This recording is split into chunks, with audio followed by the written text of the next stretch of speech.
అందరికీ నమస్తే అండి. ప్రైవేట్ ట్రావెల్స్ మాఫియా మీద ఎవరు మాట్లాడతారా అని ఎదురు చూస్తున్నా. ఎందుకంటే మన రాష్ట్రంలో బయటకు కనిపించని mafia private travels, private bus operators.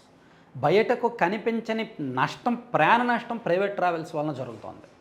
పూర్తిగా నిబంధనలకు విరుద్ధంగా ఆ బస్సులు నడుస్తున్నాయి. ఆ మంత్రి గారికి నేరుగా సమాచారం ఇచ్చినా సరే మంత్రి గారు కూడా చర్యలు తీసుకోలేని పరిస్థితి. ఎందుకంటే వ్యవస్థ అంత వేళ్ళూనుకుపోయింది. ఆ వ్యవస్థలో, ఆ శాఖలో అవినీతి అంత దారుణంగా తయారైంది. నేను 3 నెలల కిందట మార్నింగ్ స్టార్ ట్రావెల్స్లో యాక్చువల్లీ నిబంధనలకు విరుద్ధంగా ట్రాన్స్పోర్ట్ చేస్తున్నారు, కేవలం టికెట్లు తీసుకొని మనుషులను మాత్రమే ఎక్కించాలి, కానీ వీళ్ళు గూడ్స్ ట్రాన్స్పోర్ట్ చేస్తున్నారు, ఎల్ఆర్ నెంబర్ కూడా ఇస్తున్నారు, సో ఇది చట్టవిరుద్ధం, వాళ్ళకి ఎటువంటి అనుమతులు లేవని నేను ఫిర్యాదు చేశాను. సాక్ష్యాధారాలతో సహా ఫిర్యాదు చేశాను. దాని మీద ఎటువంటి చర్యలు తీసుకోవాలి. ఎందుకంటే ఎవరు మాట వినరంట. ఎందుకంటే వాళ్ళ దగ్గర నెల నెల మామూలు లాగిపోతాయని అధికారులు భయపడి ఆ మార్నింగ్ స్టార్ మీద, ప్రైవేట్ ట్రావెల్స్ మీద యాక్షన్ తీసుకోవడం మానేశారు.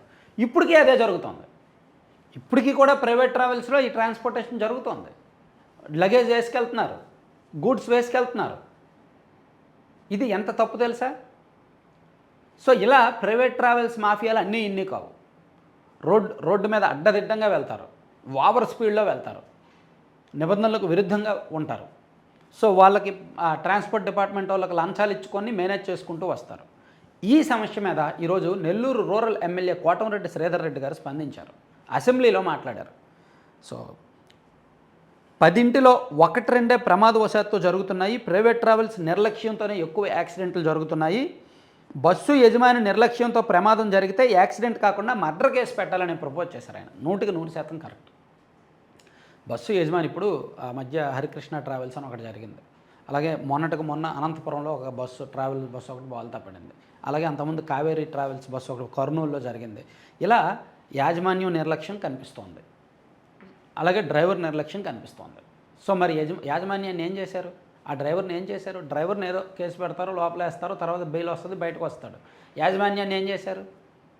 సో అందుకే యాజమాన్యం మీద కూడా ఈ కేసు పెట్టాలి, ఇంత కఠినమైన చర్యలు తీసుకోవాలని చెప్పారు. అలాగే ఆటోలకు 10,000 ఫైన్లు వేసే అధికారులు బస్సులకు మాత్రం భారీ స్థాయిలో ఎందుకు వేయడం లేదు? నిజమే, ఇది కూడా పాయింట్.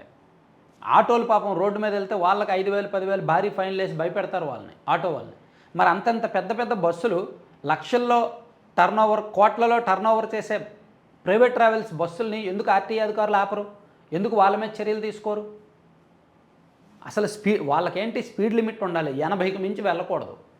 అలాగే ఒక బస్సు మీరు ర్యాండమ్గా తనిఖీ చేయండి, అందులో ఈ ప్రయాణికుల లగేజ్ కాకుండా ఎక్స్ట్రా లగేజ్ ఎందుకు ఉందని అడగండి, బస్సును సీజ్ చేయండి.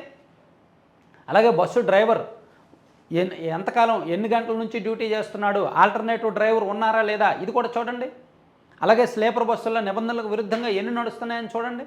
సో ఇవన్నీ ఎవరు పట్టించుకోవట్లేదు. సో అందుకే కోటంరెడ్డి శ్రీధర్ రెడ్డి గారు ఈరోజు అసెంబ్లీలో ఈ పాయింట్లు లేవనెత్తారనమాట. ఒకసారి ఆయన ఏం మాట్లాడారో విందాం. అధ్యక్ష, ఈ యొక్క స్లీపర్ బస్సులు ప్రమాదాలు ఎంత ఘోరంగా తయారయ్యాయంటే, గంట ముందో 2 గంటల ముందో కుటుంబ సభ్యులు ఇంట్లో వాళ్ళకి ఫోన్ చేసి మేము వచ్చేస్తున్నాం అని చెప్తే ఆ గంట 2 గంటల్లో వాళ్ళు రాకుండా వాళ్ళు చనిపోయారని చెప్పని వార్తలు వచ్చే పరిస్థితి. అధ్యక్ష, ఇందుకు ప్రధాన కారణం ఈ స్లీపర్ బస్సుల్లో ఏమాత్రం ప్రమాణాలు పాటించడంలా, 2 డ్రైవర్లు ఉండాలా, కానీ ఒక్క డ్రైవరే ఉంటున్నారు, సేఫ్టీ మెజర్మెంట్స్ ఏవి కూడా తీసుకోవడంలా, ఎక్కడ కూడా పాటించడంలా, అన్నిటికీ మించి మద్యం తాగి కొంతమంది వాహనాలు నడుపుతున్నారు. ఆ మద్యం తాగారా లేదా అన్న టెస్టులు నిర్వహించడంలా, అదేవిధంగా ఎమర్జెన్సీ ద్వారాలు ఉండాలా, ఆఖరికి ఈ ప్రైవేట్ బస్సుల చూడండి, మద్యం తాగి వాహనాలు నడుపుతున్నారు, ఎమర్జెన్సీ ద్వారాలు ఉండట్లేదు, ఆల్టర్నేటివ్ డ్రైవర్లు ఉండట్లేదు. ఇట్లా అసలు ఏవి రూల్స్కి అనుగుణంగా నడవండి.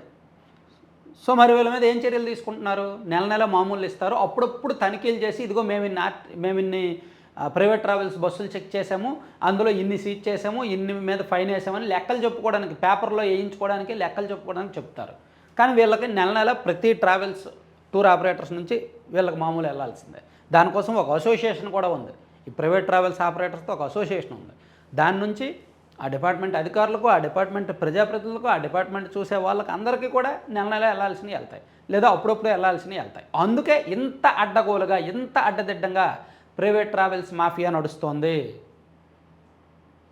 Thank you.